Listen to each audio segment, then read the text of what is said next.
Welcome to my November findings, where I pair some core memories from this month with the life lessons it taught me along the way.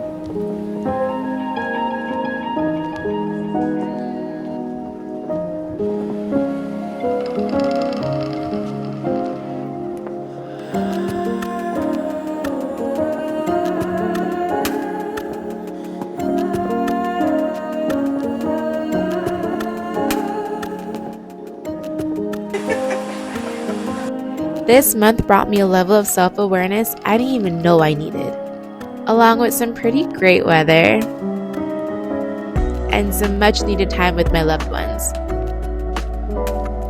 I stepped into a more calm, less reactive, more balanced version of Brittany. I found a comfy space where I'm not afraid to dream big, but also recognize my work ethic has to match the size of my dreams. Still working on that overthinking part, but she is drastically improving. Whenever I notice myself starting this cycle, I stop myself and ask, what actions can I take right now that will get me closer to my dreams? Because, ironically, the act of overthinking drains me a lot more than actually doing the thing I'm thinking about doing. Funny how that works. Anyways, this month I got to explore a lot more locally, which honestly, if you would have told me a year ago I would love DC, I probably would have laughed. Especially coming from Cali, where I can go hiking and go to the beach all in one day.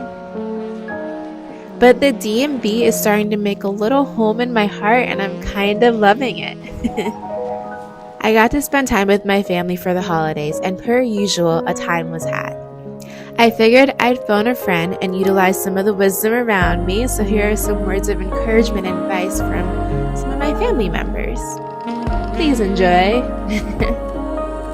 I think that the thing that I find most helpful is, your life is based on the decisions that you've made, right? And so, when you're younger, some people made decisions for you that may or may not have worked in your favor. But as you become an adult, then now it's all on you. So if you're happy with your life, good for you. If you're not happy, that's okay, because you can change it. So the best advice that I've ever received that I live by to this day, it truly is, if it's up to, if it's meant to be, it's up to me, right? So 100% accountability is where I'm always focused. So it doesn't matter about my situation and the circumstances. What matters is what I actually choose to do to change the outcome.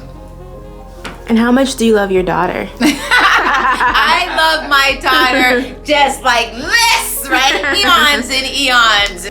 In our younger years, we have drive, we have ambition, we have goals, we have academic standards, we have all these different standards that we seek to achieve in life, but none surpasses peace. Nothing that we can accomplish, no matter how driven, again, how ambitious, is finding in existing in that place of peace is so key, because it helps to deflect the stress and all the moving parts that the world represents, the good, the bad, the evil, even the joyful moments. It puts everything in perspectives, and it gives you a nice balance of how to exist in this thing called life. Life is about managing your dopamine levels, right? There's ups and downs, peaks and valleys, but you just find a way to keep going and be grateful for another day, see another day, keep the mission, minimize distractions, and just stay focused. But it's normal to ride some highs, it's normal to go some lows. Kind of all averages out if you got the right mindset. So, there's many pieces of advice I could give, but right now that one seems to resonate more with me. Yeah. Well, that is the end of November 2024. Can you believe it? Can you believe we're like a month out from 2025? Honestly, I wish I could pause time. It feels like the older you get, the faster time flies. But with that being said, since that's not really an option, make sure you make the best out of every moment you're given. As always, I'm so grateful for you. Thank you so much for being here. And I hope you guys have an amazing, phenomenal, beyond your wildest dreams type of week. Until next time, my friends.